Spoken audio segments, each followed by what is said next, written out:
Welcome to Caring Kind's Legal and Financial Seminar. Just want to inform you of a couple of things. We're going to be recording, this seminar is being recorded. So if you don't want your image recorded here, turn off your camera. And also, in case we need to forward any information to you regarding today's presentation, can you make sure that your screen name is the same, that you rename your screen so that it's the same name that you submitted when you registered for this seminar. All right, we want to see your names there. Okay. So today you're in Caring Kind's Legal and Financial Seminar, and this is one of several of our education programs. And the purpose of these seminars is for you to become a savvy consumer as you are traveling on your journey as a caregiver for someone who has dementia. Our facilitator today is attorney Michael Camporeale. There you go.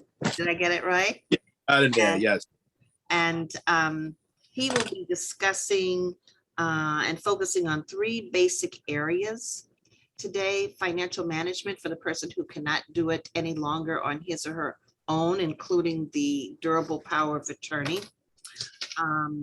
Healthcare, he'll be focusing also on healthcare decision-making and the healthcare proxy and living will, and also paying for long-term care, which is the basics of Medicaid eligibility.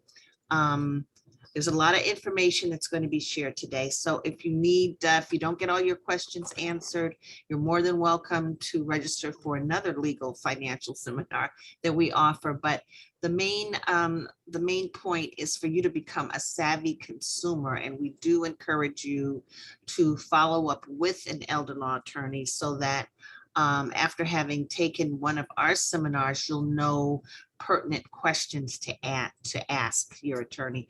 You're welcome to follow up with today's attorney, and he will share his his information, his phone number and email information with you, or if you like, you can call Caring Kind's helpline, and we keep a list of elder law attorneys that we can refer you to. So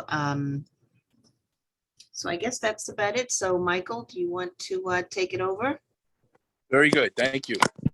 Good afternoon, everybody. I just want to do one more sound check. Is everyone able to hear me clearly? Yes, everybody's on mute, so I am answering for them, Michael. Yes. Okay, very well then. All right, so as described, my name is Michael Camporeale, and I am an attorney that is specialized in estate planning, elder law planning, probate, and Medicaid. I've been in private practice now for it's approaching 17, 18 years now, and today, as discussed, we're going to be talking a little bit about the various advanced directives, specifically the power of attorney, the healthcare proxy. I am also going to speak a little bit about what a living will is and why that's also part of proper estate planning.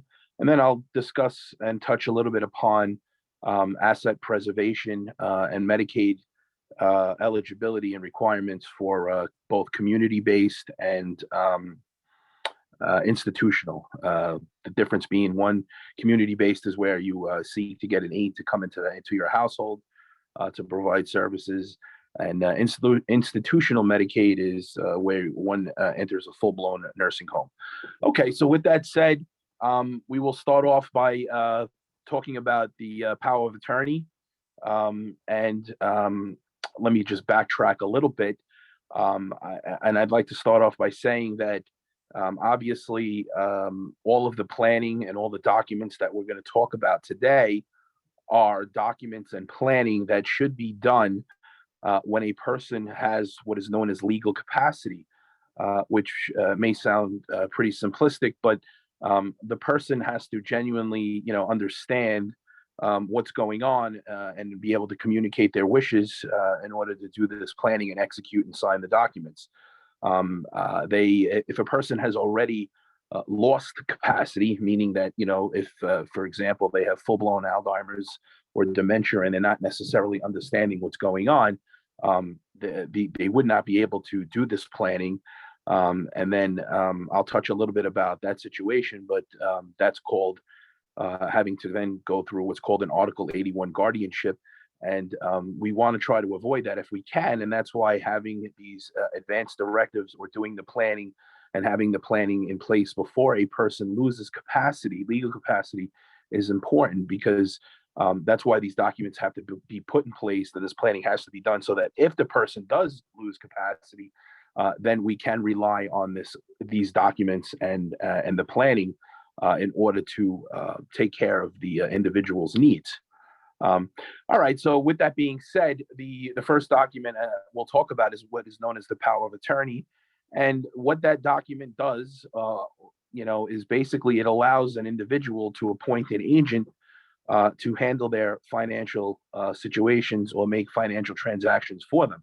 Now, this document is very important because, as I explained earlier, if this document is properly done and properly executed and put in place, then the agent basically steps into the principal's shoes and is able to handle financial matters for that individual. And it's very important because if an individual should happen to lose capacity, God forbid there's a stroke, a heart attack, dementia, Alzheimer's, where the person no longer is able to manage their own finances, the person that's designated as the agent has the ability to basically legally step into that person's shoes and act as if they were the individual. So they're allowed to basically handle all of their financial affairs if they execute the general durable power of attorney. And what I mean by their financial affairs, basically manage their assets, their bank accounts, manage real estate transactions, pretty much handle anything and everything to do with a person's financial situation. Now, it's very important because if a person should lose capacity and they don't have this document in place, then legally no one can step into that person's shoes and manage their financial affairs. They can't manage their checkbook. They can't get access to their bank accounts or their income streams, if they have retirement accounts or pensions, so on and so forth. So that's why that document is important, because that person when that person has properly executed that document, they will be able to have someone basically step in and handle their financial matters for them. So I want to stress, one other thing, one of the most important things you should get out of this presentation here today is that, it's very important to be proactive and, get these advanced directives put in place as soon as you can, and don't wait, because if an individual does wait, or a person's medical situation has progressed so far, they may not be able to do that, and then an individual will have to file a guardianship case, which is more expensive, more time consuming, and more involved, in order to bring a proceeding to get a guardian appointed for someone who has lost capacity and needs to have a guardian now put in place to be able to manage their affairs. And that would have to be done through a full-blown court proceeding, where and generally that's done when an individual no longer has the ability to sign a power of attorney or do the proper planning. But you want to be able to avoid that. And the way you avoid that is by being proactive and getting that document and all the other advanced planning and advanced directives put in place prior to an individual losing capacity. Now, the next document I want to talk about a little bit is called the healthcare proxy. It's similar to a power of attorney in a sense that you're appointing an agent, but it's different because it only has to do with medical decisions. Whereas the power of attorney, a principal appoints an agent to manage their finances. Whereas under the healthcare proxy, an individual appoints an agent to make medical decisions. So, for example, it's the same concept. Obviously, a person has to have capacity in order to have this document drafted. But what they would do is they would designate the person that they want to make and manage their medical decisions for them. And it's a very important reason, because just like in the power of attorney, they're going to be designating that person. They're not going to leave it up to somebody else to make that decision for them. They themselves will make that decision, and they will decide who they want to make those decisions for them. So they specifically will be able to pick and choose, who that person will be. And they will also be able to designate an alternate. So in case the person that they designate cannot act for whatever reason, whether they refuse to act or if they're sick or they're incapacitated, then there's a backup that could be appointed in order to make those decisions. And I don't think I discussed that, but the power of attorney works the same way. A person can appoint a primary person, and then they could also have alternates. The power of attorney is a little different from the healthcare proxy, where you could actually have two agents act together. So you could appoint two people, more than one, to handle your financial affairs for you. Whereas with the healthcare proxy, there's a little different there. The law allows only one, and you can only have one primary, and then obviously you can have an alternate. But that document is important because if an individual loses capacity for whatever reason, if they are incapacitated, they're in a coma, they had a stroke, a heart attack, or full-blown Alzheimer's, where they no longer are able to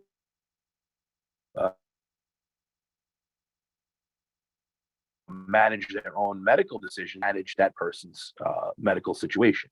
They were able to basically authorize anesthesia, authorize medical procedures, and pretty much and once again, it may sound put in place and has to have the ability to make decisions as to who they want to be appointed in order to execute this document in order for it to be valid. Once again, you want to be proactive, and you want to make sure that this planning is done and put in place before a person's situation has gone too far where they no longer have legal capacity to draft this document. The next document I want to talk about is called a living will.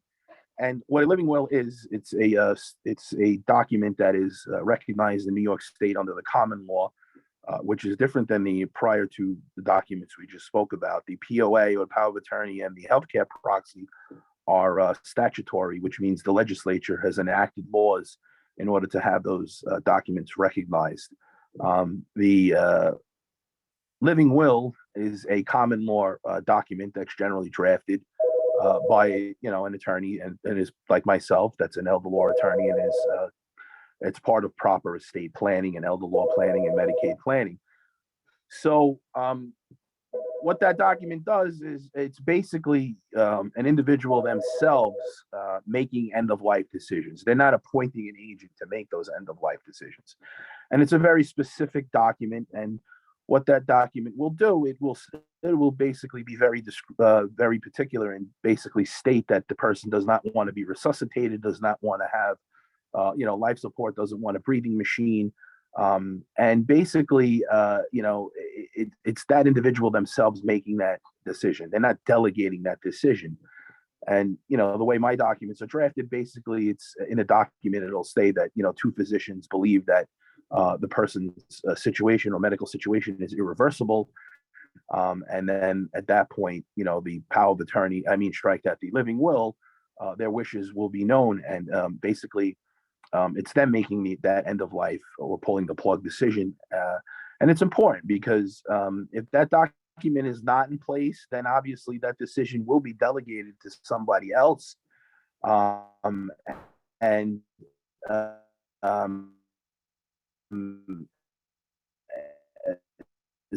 anyone can imagine, most people are going to feel very uncomfortable, even if they have, a lot of people are going to feel uncomfortable about making that end of life decision. But if you have a living will in place, you're not delegating that. It's you making that decision to be feeling very uncomfortable about terminating somebody else's life. You yourself would have made that. It's very clearly stated what your wishes are, and that you're not delegating that end of life decision to someone else. That it's you yourself making those end of life decisions. And then obviously, if that document is not in place, or maybe, for example, there is no healthcare proxy that is definitive on that issue, the living will is important because if there's any sort of disagreements between family members, say for argument's sake, you didn't have a living will, and one family member decides they want to have life support to continue, and another family member does not, you have that conflict there. So in order to have proper planning put in place, you want to avoid any potential conflict. So if you have that living will in place, it should avoid having those issues, because at the end of the day, your wishes will have to be honored and respected. And you're taking the end of life decisions out of anyone else's hands, and it's basically the hands, and that document will speak for you. So what competent when they do that planning and have that document executed, and that that is part of proper planning, in addition to the healthcare proxy and the power of attorney, which we just spoke about. So that's also a document that is part of proper planning. And once again, it should be done by somebody.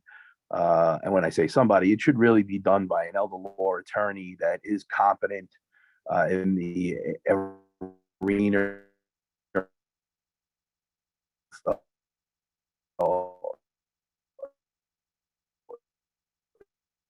with Medicaid and, and those documents, typically obvious attorney, an individual should have included section of things that are needed, that should be added, and they're not standard clauses that come with a standardized form.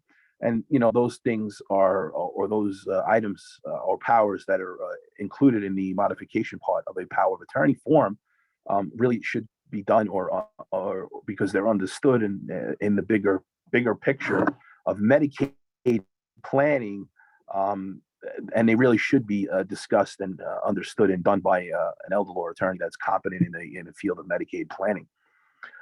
So obviously those advanced directives are important and should be put in place by someone who is competent in doing that, so that you can plan um, to ultimately provide for future decisional and obviously aid or protect assets in the event that Medicaid is required. So with that, I will now talk a little bit about Medicaid and asset preservation as a part of your bigger estate plan. So in my practice, and probably any elder law attorney who knows what they're doing, will make trust planning a big part of their practice, and specifically, the use of what's called a Medicaid Asset Protection Trust, or an irrevocable Medicaid Asset Protection Trust. That it goes by various names, but the gist of it is, that's a trust that allows for assets to be put in trust for. And to start what is known as the 5-year look-back penalty period from starting. So in essence, in a general sense, you want to be able to set that trust up as part of your estate planning, like the other documents that we spoke about earlier. And you want to be able to put your assets into that trust, be it, your real estate, if you own a home or a condo or pretty much any type of asset that you may have. You want to be able to, put it into that trust. And you want to start what's called, the 5-year look back penalty period. And what that is basically, if the assets are properly put into that trust 5 years before ever applying for Medicaid, specifically institutional Medicaid, they would be basically protected or preserved, because if they were moved into that trust and properly, moved and done 5 years prior to any Medicaid application, you would be able to meet the requirements in order to qualify for Medicaid. You don't just get Medicaid, you have to be able to qualify for it. So, doing the proper planning involves, setting up that trust and moving assets into that trust. because basically, in order to qualify for Medicaid, an individual for institutional Medicaid, a person has to basically have assets valued under roughly $15,000. So you can imagine most people are going to, far exceed that. But if they have assets put into a trust, and they wouldn't necessarily, I just lost my train. Oh, if those assets were put into the trust, and it was properly done, even if they exceeded that $15,000 limit, as long as it was done 5 years in advance of ever applying for that institutional Medicaid, those assets would be protected. I don't know if everyone knows exactly roughly, what a nursing home costs here in the New York City area, but you're talking in excess of $18,000 a month. So basically, if an individual needs to apply for strike that, if a person needs to go into a nursing home, and they have not done the proper planning, then their assets will be exposed. In essence, they will have to use their own private assets to pay for that care.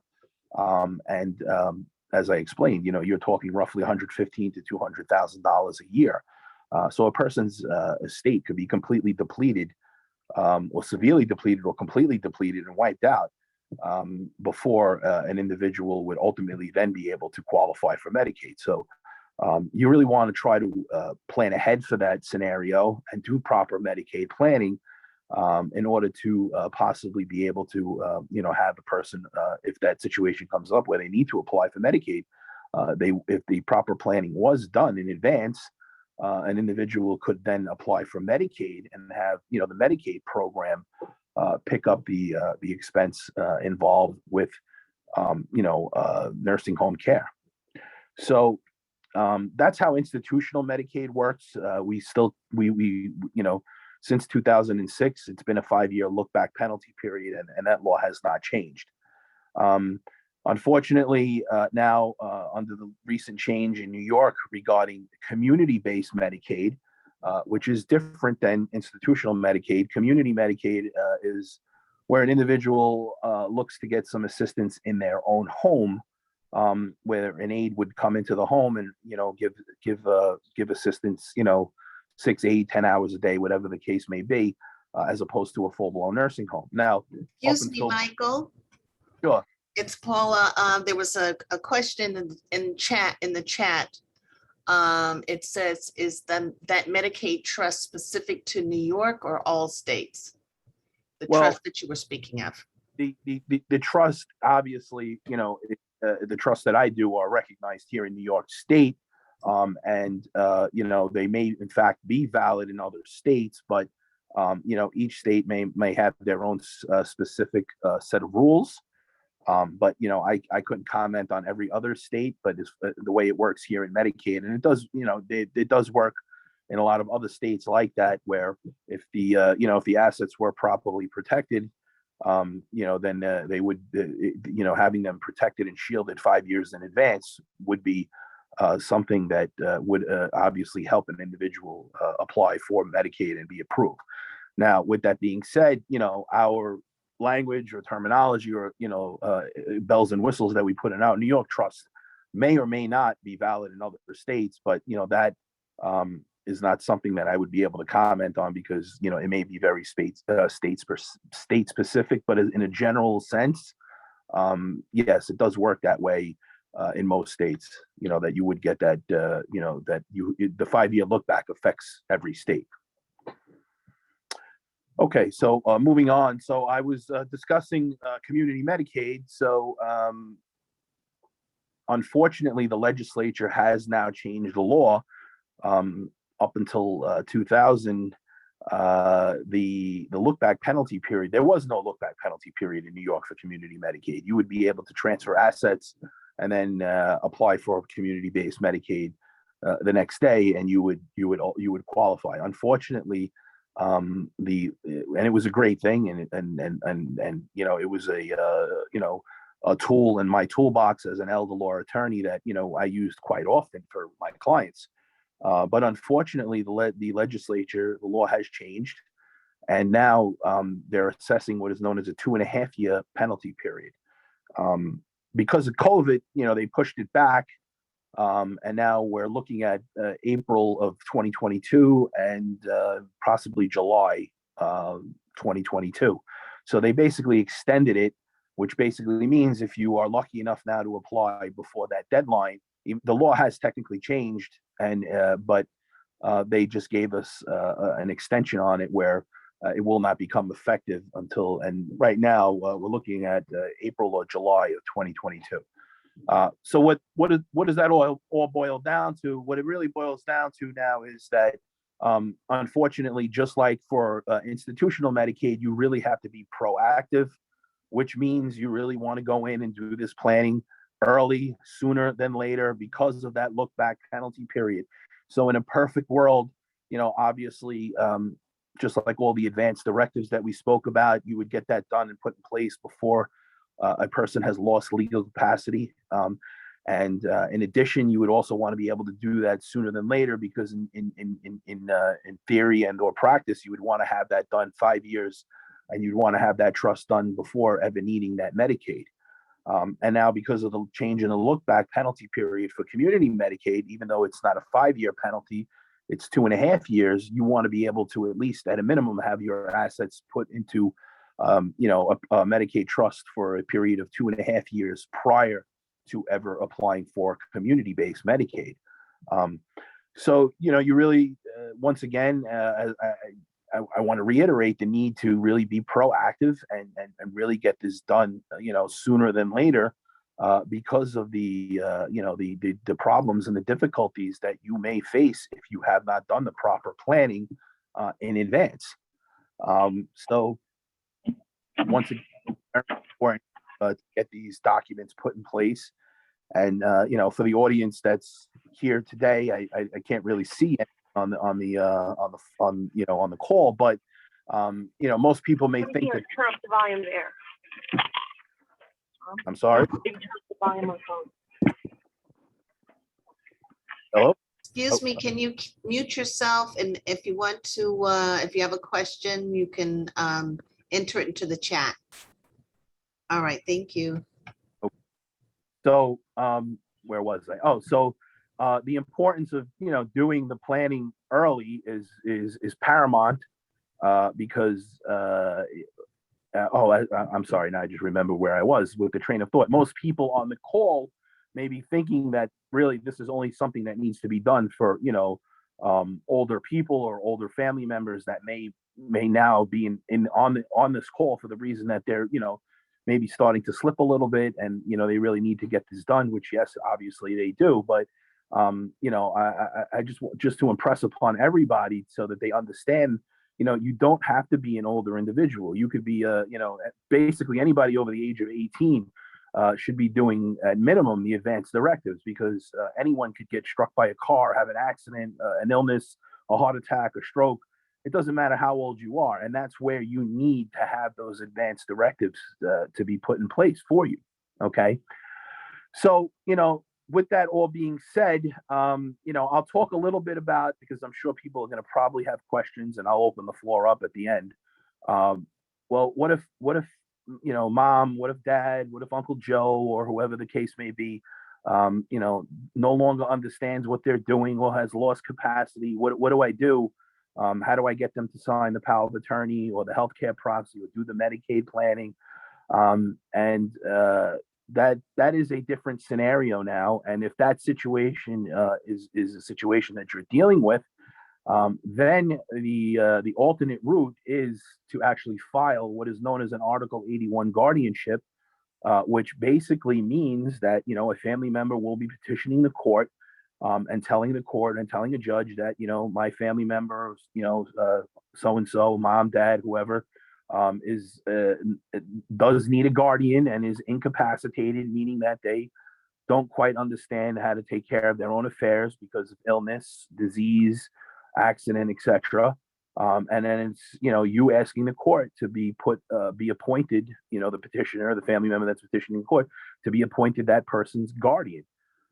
And what happens is, it's a full-blown legal proceeding. You go before a judge. The judge will hear the case, look at the evidence, hear the testimony, investigate the circumstances, and then it will come on before the judge for a full-blown hearing, and testimony will have to be given. And ultimately, if the judge is in agreement with the situation, with the case, and feels that yes, that the alleged incapacitated person is in fact an incapacitated person and is in need of a guardian, then the judge will order that and sign the court order. And then basically after that happens, the person that petitions the court becomes the guardian, or whoever the court assigns to be the guardian. And then once a guardian is appointed, that person now acts in the best interests of the incapacitated person. So in essence, they can now make medical decisions. They can now manage finances and make financial decisions for the incapacitated person. And it's basically them now acting on that person's behalf. So that's something that has to sometimes be done, and it happens quite often. I get calls every week, and I file cases, all the time, Article 81 cases all the time with those situations. In those cases, that's because the person who has lost capacity, did not have the proper advance directives in place in order to basically take care of their affairs, so that there is no choice but to file for a formal guardianship case now, in order to manage those persons' financial affairs, healthcare decisions, and also, depending on the circumstances, the guardianship could also might be able to be used to, do some Medicaid planning and asset protection if possible. But at the end of the day, if you really don't want to have to go down that road. You really want to do the advance directives and the planning and have that all put in place while a person still has capacity, so as to avoid having to go through that guardianship situation if you can. Sometimes, like I said, if you have no choice and the person is incapacitated, then the court has that safety net there, that system, that Article 81 guardianship proceeding, in order to assist individuals that didn't do the advanced planning and now need a guardian to help them with their manage their affairs. So just to, in conclusion, as I indicated, if you're going to take one or two things away from this meeting, is you really have to be proactive. You really should get this planning done, because a person has to do it when they have capacity, and in order to do this planning, because of the capacity issue, that's why timing is paramount, meaning that it should be done sooner than later. And because of the financial consequences with respect to Medicaid and asset protection and the planning part, in order to be able to preserve the assets, you really want to be able to do this planning 5 years, before applying for Medicaid, if it's institutional Medicaid. And now, because of the change in the law, 2.5 years, prior to applying for community-based Medicaid. So those are the important reasons why, the two important reasons why, the timing and the economic situation attached to it. And another point I do want to make, which was touched upon at the beginning, prior to me speaking, you really want to have this done by a competent attorney who is familiar with Medicaid. And I tell you that because an individual could be an estate lawyer, for example, and understands what happens when a person passes away, and how to handle the estate of a decedent, and how the probate court or the surrogate court works. But Medicaid is a different animal entirely. The two do not live in the same world. The two sets of laws are very different. And in order to be able to, apply and understand how Medicaid works and protect assets from Medicaid and do the proper Medicaid planning, it's important to really be, in front of an attorney that is really an elder law attorney, or and understands how Medicaid works. That's also very important. And that would probably say that's point number 3 of what you should be taking away from this call. is the need to have the proper planning done by an attorney proficient with Medicaid as well. So with that, I know I said a lot, and I'm sure you probably have a lot of questions, but I'll open the floor up to anyone, and they're welcome to put their mic on now if they'd like and fire away a question.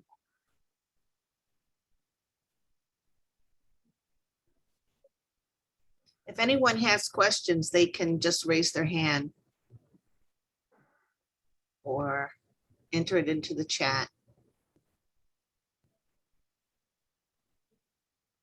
Hi, No? we have a question. Okay, good. How much can we expect to pay for a simple community Medicaid or power of the living will?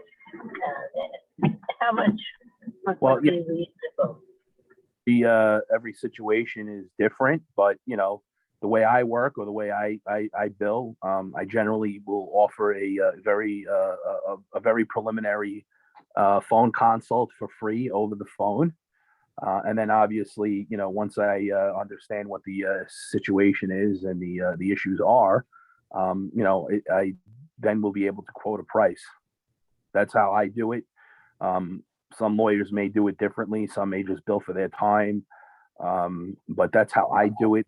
And then depending on after I, have a meeting with a client and decide what needs to be done, then I'd be able to, quote the appropriate fee.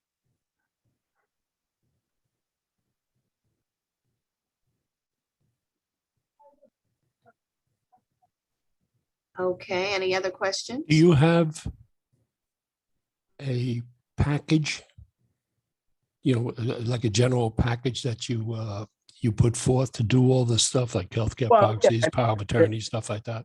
Yeah, there is probably general stuff that everyone should have. The very minimal planning, the minimal estate planning. A person should have a power of attorney, a healthcare proxy, a simple will, and a living will. But then obviously, depending on their financial situation, then that may change.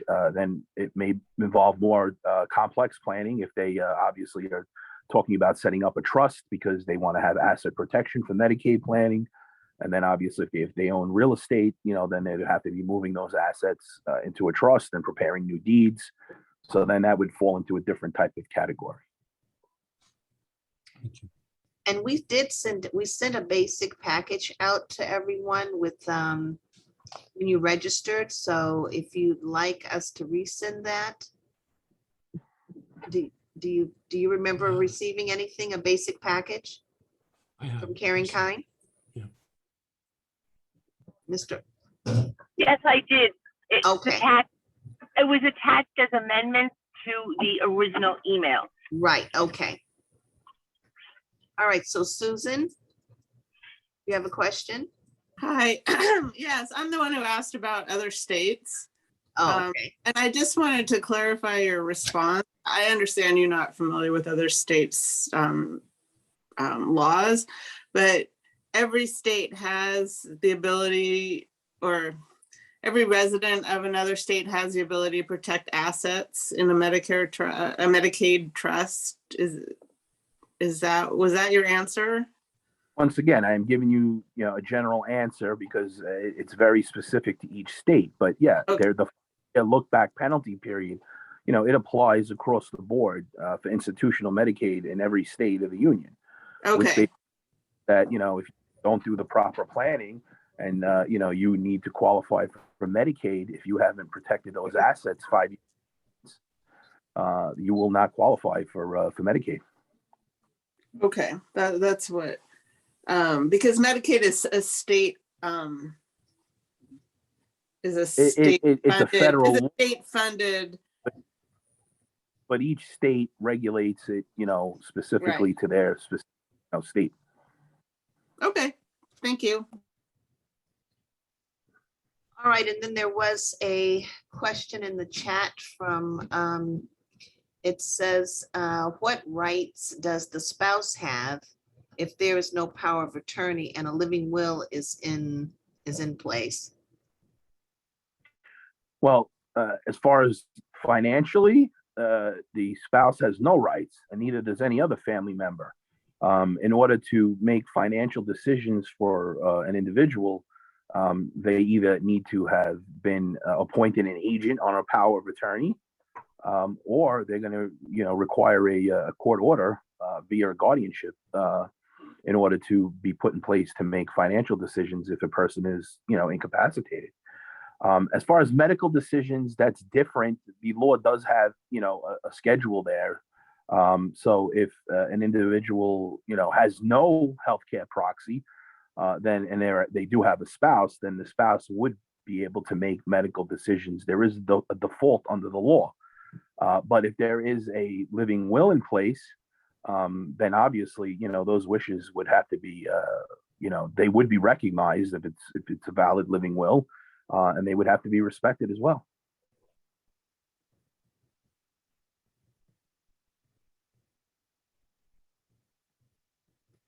Okay. Does the power of attorney, we noticed New York State recently upgraded it this year, 2021, from 2010. Is the 2010 power of attorney still valid? It's still valid if it was executed before the change in the law. Yes. So yes, I mean, but no, now going forward, obviously the new power of attorney is going to be required. But if it was executed, before the change in the form and in the law, yeah, of course, those are still, as long as those were validly executed, they're still valid. Yes.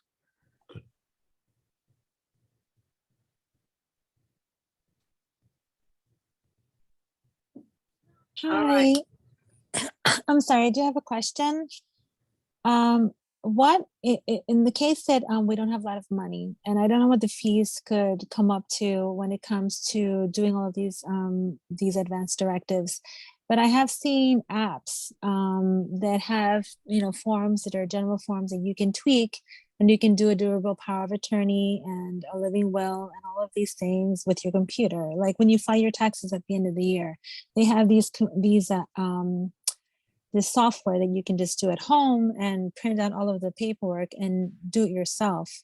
Are these really recognized? Are they valid? Because you keep saying the word valid. Yeah, well, because it's not just about signing it. You have to do it the right way. It has to be witnessed. It has to be notarized. For a will, obviously, there's a proper ceremony that has to take place.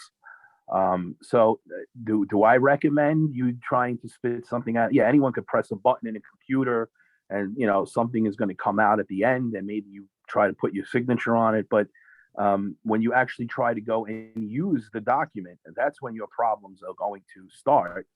If they, and not only are they going to start, they may be too late to fix. So I don't recommend it. But are they out there? Yeah, obviously you just described saying that they are there, but I wouldn't recommend it. No, They're not really legitimate. They're not recognized. if it's all done properly and you know what you're doing and how you're doing it, then I would say that something is better than nothing as long as it's done the right way. But at the end of the day, like I said, when you go to try, when you think you have accomplished something by getting a piece of paper out of a computer database or for wherever you may get it from, and you sign it, and then you try to go use it, and it's not recognized by the party that is taking it from you, then you didn't accomplish what needed to be done, and that's when the problems are going to start.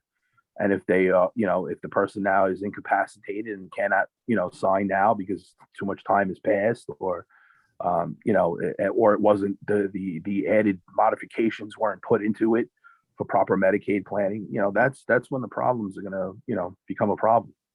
Okay, thank you. I would recommend, as opposed to trying to do it yourself, there are some of the elected officials offer free clinics where you're actually working with an attorney who will offer certain services for free. So that might be a better route to take. And you can call our helpline, and I don't know if there's any free legal services in your community, but we might be able to recommend someone if you can't afford an attorney on your own. Okay, thank you for that. You're welcome. Obviously, way better, a much better way to handle it than, like I said, just taking a Yeah. stab at. Because you can't ask a computer questions, and they're not going to give you answers. Yeah. Okay. Thank you. Any other questions?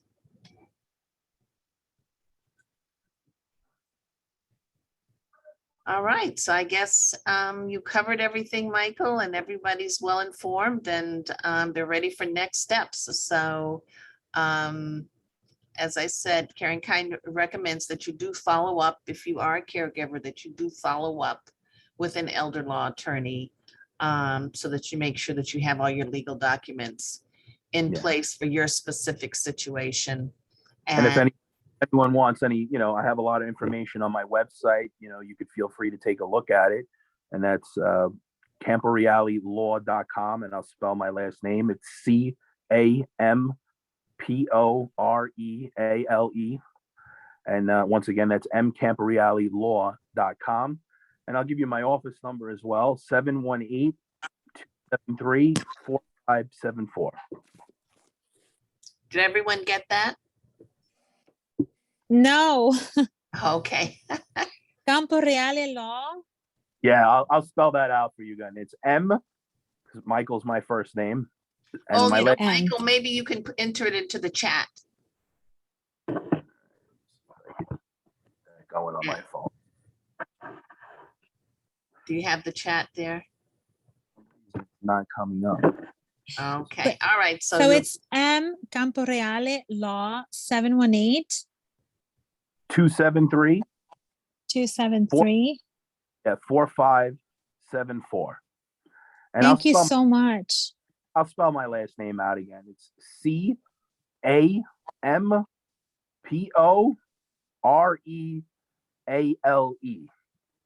So it's mcamporealelaw.com. Okay, thank you. Pleasure. okay, thank you, Michael.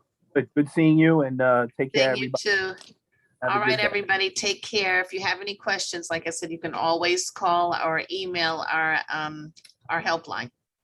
Thank you so much. You're Ms. welcome. Price, I did Yeah. not receive the packet, maybe because I just signed up recently. Okay, what is your name?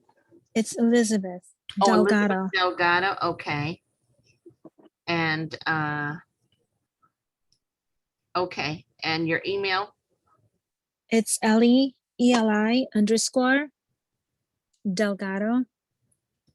Okay. 2005. Okay, Okay. I'll have them send you the packet. All right. Thank you so All much. right. All right, Ms. goodbye, Price? everyone. Hello. Ms. Price? Yes. Hi, I just got to log on. I was dealing Oh, with my mom. Is the session recorded? yes, it is recorded. Okay, so So- you're gonna send it out to everyone that was registered for it? I don't know if they will, but you want to give me your email? Yes, please. S like in Sam, Uh-huh. Fraser, FRAZER dot M as in Mary, P as in Peter, A as in Apple at gmail.com. At Gmail. Okay, so let me make sure I have it correct. F as in Frank, RAZER Yes, .MPA yes, at gmail.com. correct. And you want a copy of the recording of the session? Please, yes, Okay. please. Thank you so much. You're welcome. And what's your name? Sheila Fraser. Sheila Fraser. Okay. Okay, Thank you. you're welcome. Bye-bye. Bye-bye. All right, everyone. Oh, let me see. Is there something else in the chat? Okay. All right.